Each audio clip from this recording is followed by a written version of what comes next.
Hi everyone, welcome to today's episode of Kingdom Business. Now, if you can remember, last week we had a discussion with Mr. Kanake. He was offering us some nuggets, business, and also some life skills here and there. You can do business here and there.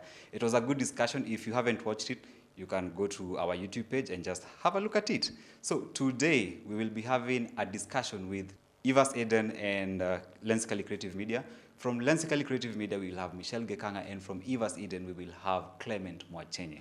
Karibuni sana. Welcome to Reflections.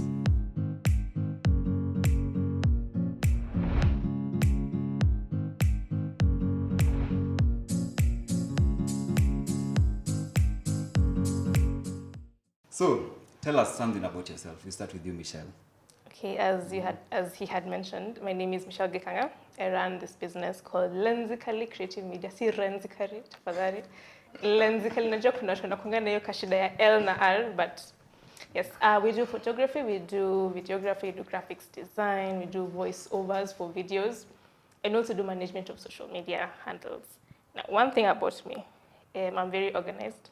I like having spreadsheets. So if you were to go into my Google Sheets, yeah, that's called down to spreadsheet with this client, this one, and it's color coordinated, yo. So I would say that is one thing about me.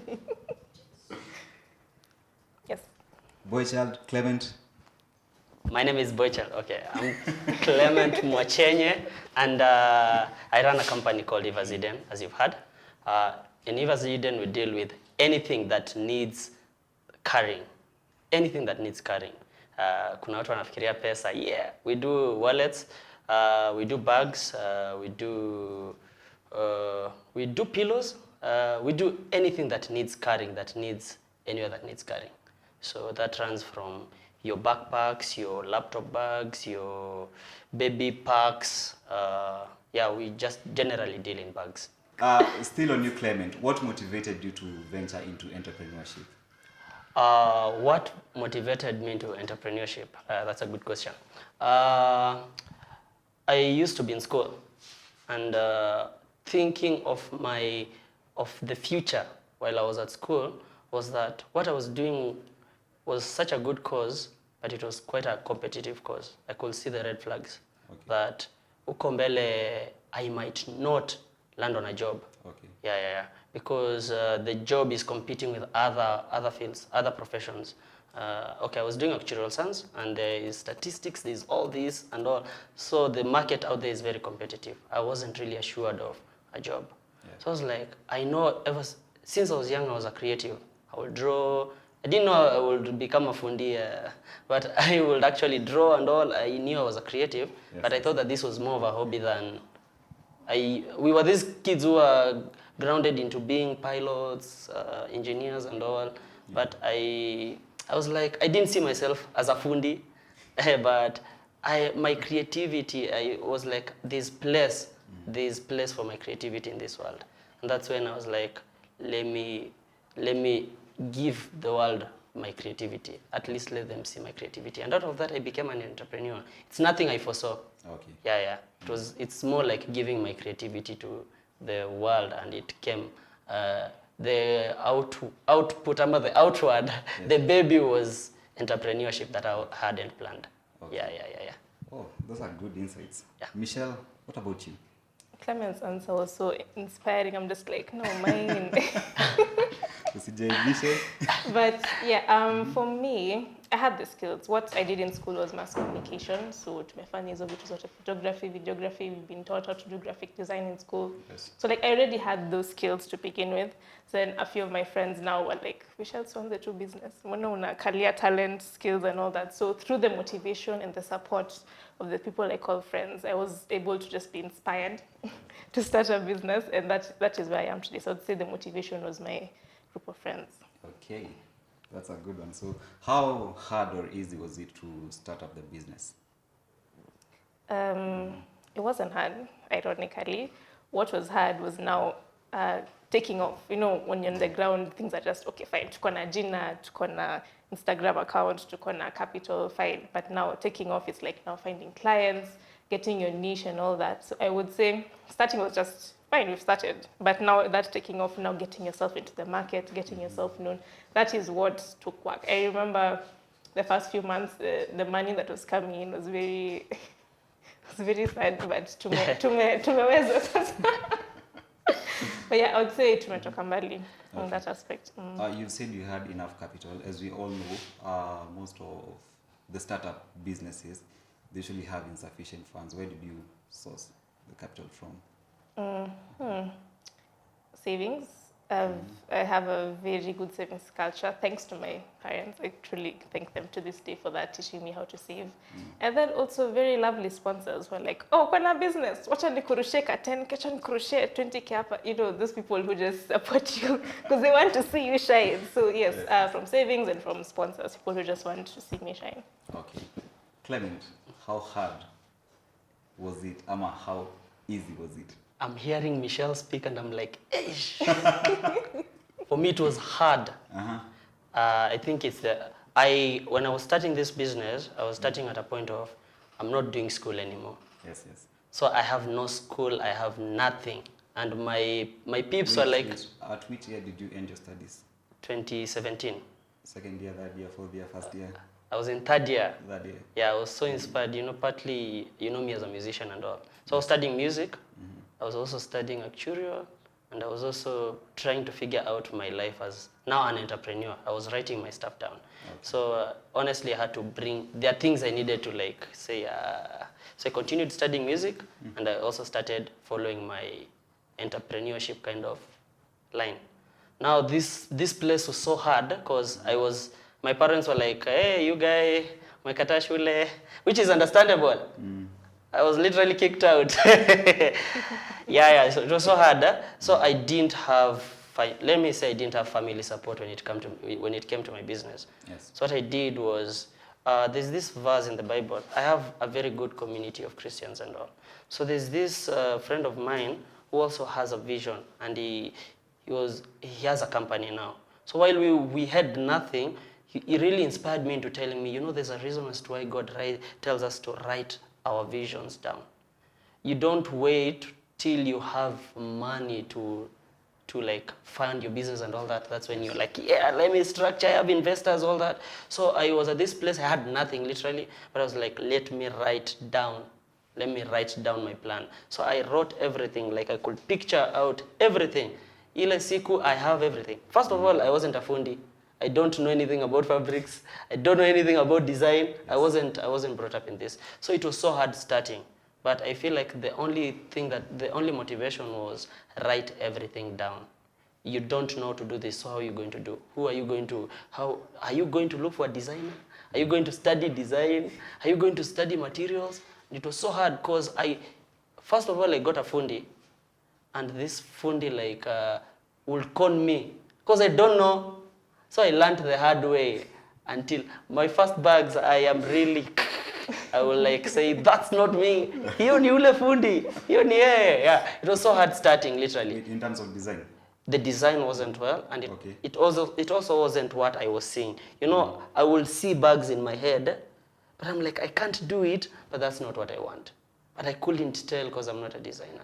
Okay. So I started researching. It was so hard. It was a slow takeoff because I didn't have capital. I didn't have the skill. I just had the business idea in me. I had the business idea. That's all I had. But I think with the time, that's when it picked up. It picked up from there. So starting was so hard. And how has the experience been so far? Trust you me, I had to now learn. Kijua kali. I started learning how to cut, designing and all that. And that's the best experience ever. Because now, when I look at my bags, I'm like, I can't believe I cut that bag and I never went to school to do that. I can't believe that I sat down with a designer, we discussed, I drew the design. First of all, I have to draw a design before discussing with my people, my employees. I need to I know this is what we want because I have the vision in mind. I realized when I gave the vision to the fundi and they didn't see it, it will come out badly and my clients will be like, ha. So I was like, it's hard. So I purposed to draw my bags down. Yes. So I started drawing them. I also decided to look for materials. myself, because I'd get different materials from this fundi. Like I give the fundi and I save money and then I chukua kitu yenye. You see, like I learned the hard way. So I decided to be the mkono guy, nini. So I've learned a lot. The experience has been good. Because now when I look at the finished product, I'm like, that's what I wanted. Because I have had a hand in that, in seeing, in cutting. Because I cut my bags. I don't give my fundis to cut. I just cut my bags and all. Yeah, and anything that I do. Yeah, so it's been a very good experience. Yeah. Okay, and what about the apps? The apps in your business, like the good times, like so far. The good times in my business so far.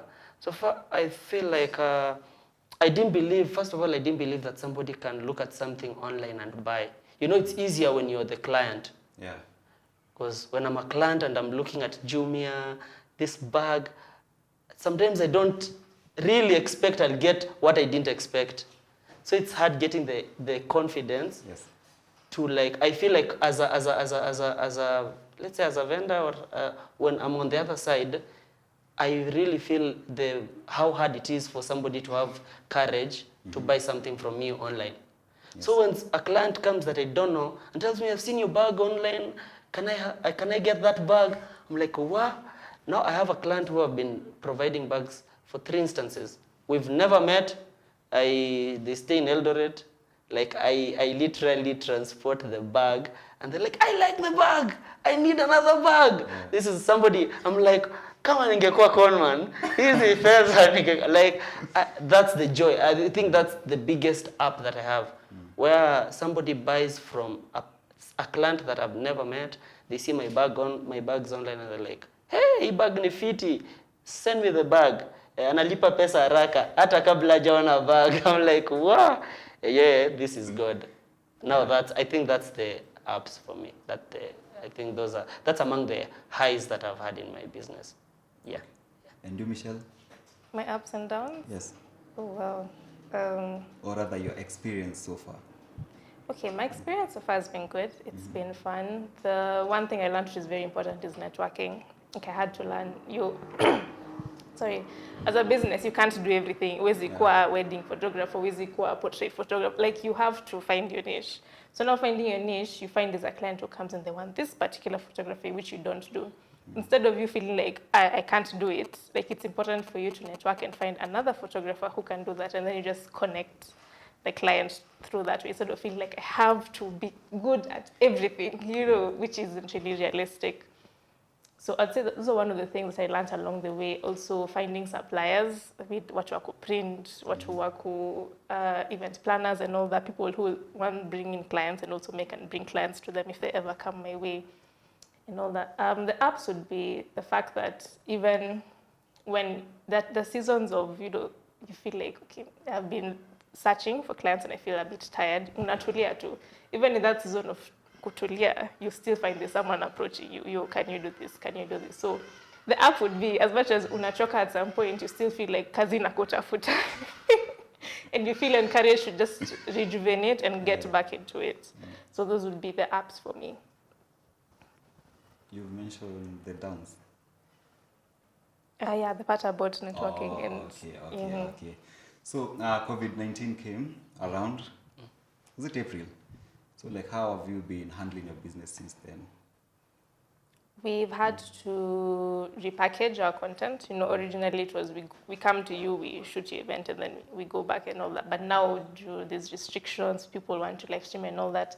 So we've switched. We do various services. So now we've focused more on the one which you can do virtually, remotely. Now, in this case, graphic design and video editing. Those have been like our top sellers.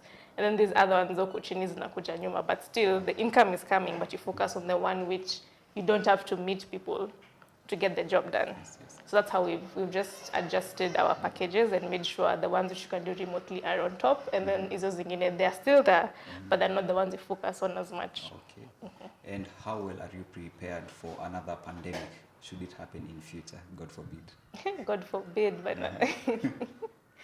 how are we prepared? To be honest, I wouldn't know what to tell you, because I hope no other pandemic comes, but I would employ the same things that I have learned in this pandemic, and hopefully if they don't work, then we can just figure it out as we go along. Yes.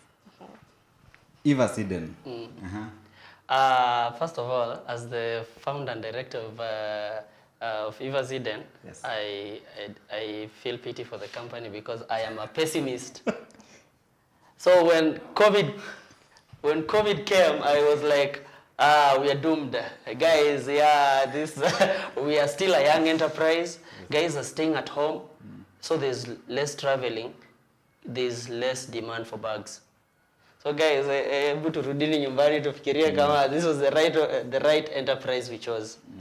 But as I was at home, I was moved by the fact that guys couldn't afford masks. So I was like, okay, guys are selling masks, but there are guys who can't afford masks. And I know I can actually make masks. Now I was torn between making masks to sell, or can I actually donate masks to people? As a young enterprise, I had not ventured into CSR. So I was like, maybe this could be my chance to like do CSR. So literally on the business side, we had actually closed because I was like, who will need a bag when guys are actually literally at home with less money and all that. So I ventured into making masks, but mainly to like give, to donate to people. That was my heart. Because my motivation was this, not really motivation, but inspiration, was this woman with a kid and they had bottles as masks from Mombasa. Yeah. I was like, this is so serious. Yes. I was like, let's do this. We don't have, yes, we have little capital for this. Let's do this, guys. They're like, hey, you're crazy. You don't have sponsors. You've not thought of all this. I was like, wait, twende tukiendaga. And now the bigger problem was my masks are a very good quality. Like there's this aspect of providing less quality but in big quantity to people who can't afford. If we're going to buy maize for the less fortunate, we'd look for the least cost, like the least priced kind of maize, so that we can buy in bulk and give to them. It's like, sometimes I feel like it's bad because we assume that the poor need less quality. Okay, poor quality, I don't know if I can say that.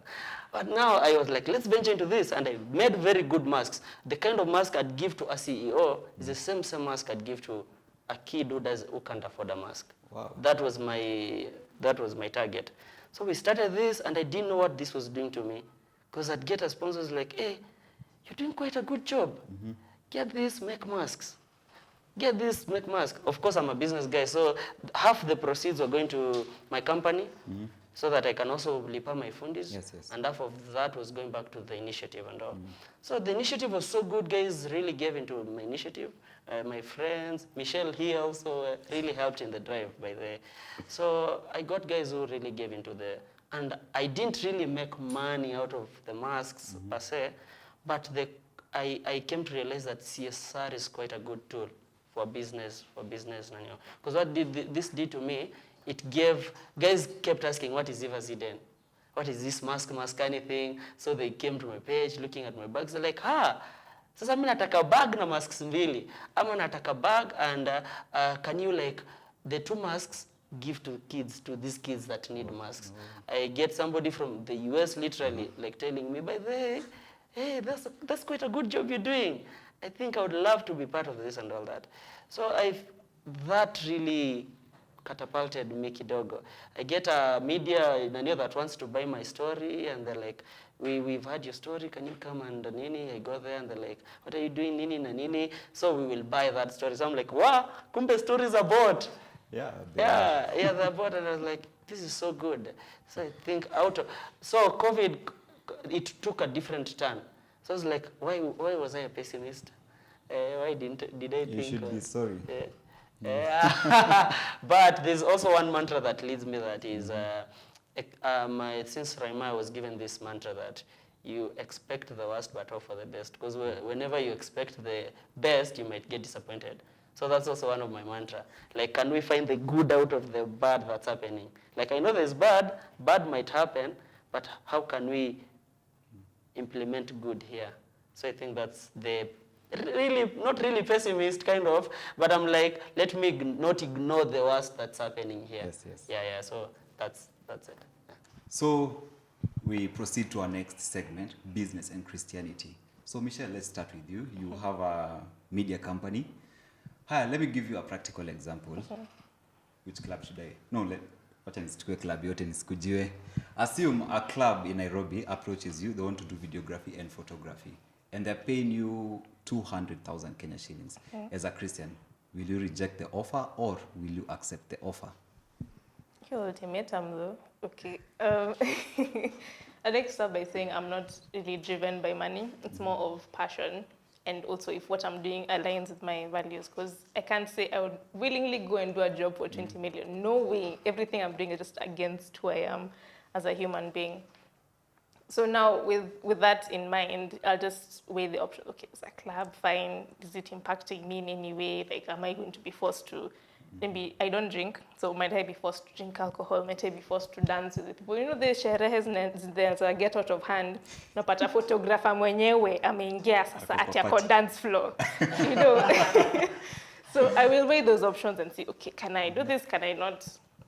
If I can, then I will go ahead for it. If not, then I'll just politely decline, maybe refer them to someone else who I know can do that job for them. But yeah, I'd have to weigh the situation. That scenario is a very good one, but I think if I have more details, then I can confidently decide if I want to do it or if I don't. Okay. Assume you're just supposed to take photos, videos only, no socializing with the people there. Will you go for it? For sure. Oh. So Clement, we come to you. Assume you get a tender from EABL and some other funny companies that are not Christian-based. Would you accept the offer to design bags for them? So basically, yes, I'd take the job because I feel like it would be unfair if we group a product as either secular or gospel or Christian, that is. Yeah. For instance, if a doctor is treating you, you don't have the right to say, I can't be treated by a secular doctor, or this is a Christian doctor who needs to treat me and all that. As my mentor being Christ and all, he didn't say that Zacchaeus is a drinker or a con guy who cons people, so I can't go there. I can't take that, Nanyo. So the values that I have, when I take my values to EABL, they'll see a different person from whom they're used to if my values are intact. Yes. Because I'm going there business-wise, otherwise I'll not be making business. So yeah, as a Christian, I'd take that.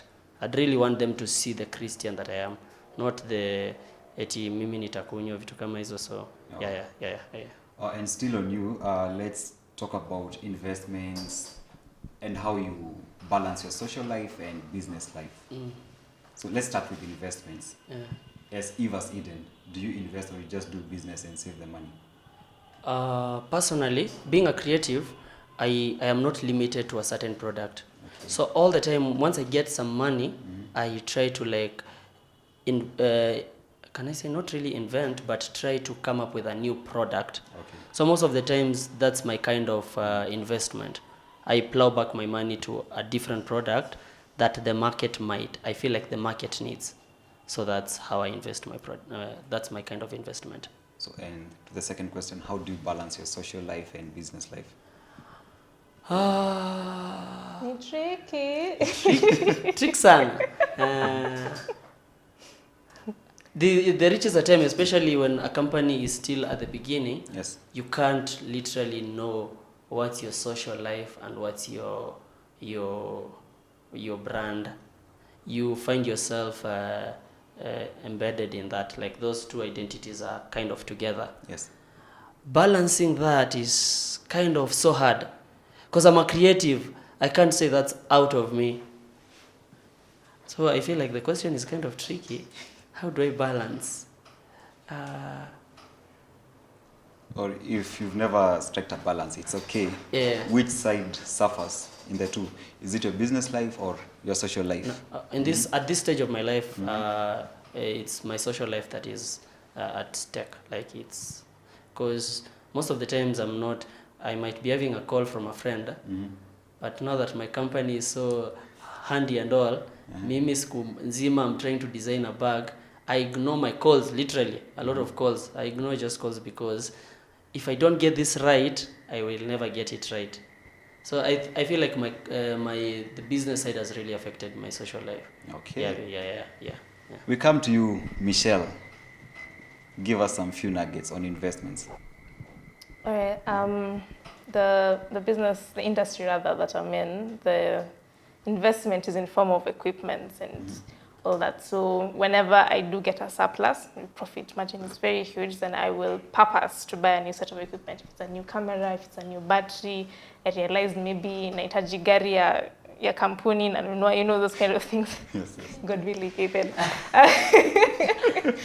So yes, I invest in the equipment for my business. That's where my investments go. And then as for social life, and this was what, as you said, it's really hard to differentiate. It's literally a mix of everything. You don't know if it's business, if it's social, it's just there. So what I try to do is that whenever I've gone for, let's say, a shoot with a client, I try and socialize before the time. Like you go there 30 minutes before, you just get the environment, you just get to know who these people are as people, not just as me, photographer, and them as client. Then we do the event and then I leave. So I've hit two birds with one stone. One I've socialized and one I've done the job. So I tend to do that, which I just think works out. So I don't have to schedule at another time later to say nipatane na where to tuongee. So yes, I wouldn't say they're balanced, they're just mixed together. And your friends complain that siku hizi umepata pesa uongeleshi watu. On the contrary, I was like that before. So there's really no difference. As in me and always being outside is not, I'm a home bag. I like being in the house. So even before now I was still in the house all the time. So people are already used to it. So now it's just like a transition, which hasn't made much of a difference really. And what's your word of encouragement as we bring this episode to a close to other youth out there? I would say believe in yourself. Especially for the ones who want to venture into the media industry. I would say believe in yourself. As Clement had said, maybe you don't know where you're going. You don't know where you'll get your food. You don't know where you'll get your clothes and all that. In my industry, you don't know where you'll get the camera, you don't know where you'll get the computer. Don't worry, you as long as you've written everything down, you know, this month I will earn this much and I'll get my computer. Next month I'll earn this much and I'll get the camera. As long as you have some sort of vision of where you want to be and how you get there, you'll decide along the way. So siogope sana kwanza, just start. Clement, Yeah. what advice would you give to someone who wants to start another Evas Eden? First of all, I'll say you can't go to, let's say, Korogosho if you actually don't know where Korogosho is or where the bus is and all that, the bus station. So first of all, you need to visualize what you want to be. Try visualizing it. Once you see it, and it all comes from your heart. This is me talking from experience. Write that down. Once you see it, write it down. Literally, try organizing it. This is what is needed. This. Write everything down. Write your vision down. Don't say I don't have capital.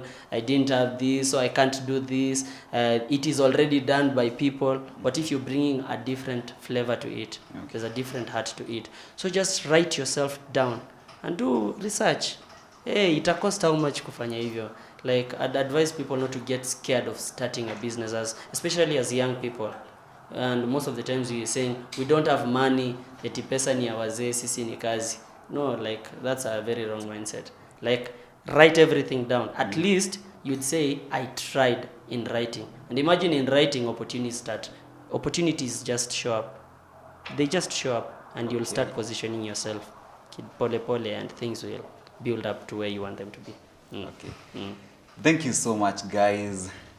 Evas Eden, Lensically Creative Media, and guys, they will leave their social media handles on the description panel. So continue staying safe. I was your host, Brian Wamugi. See you next time. Bye-bye.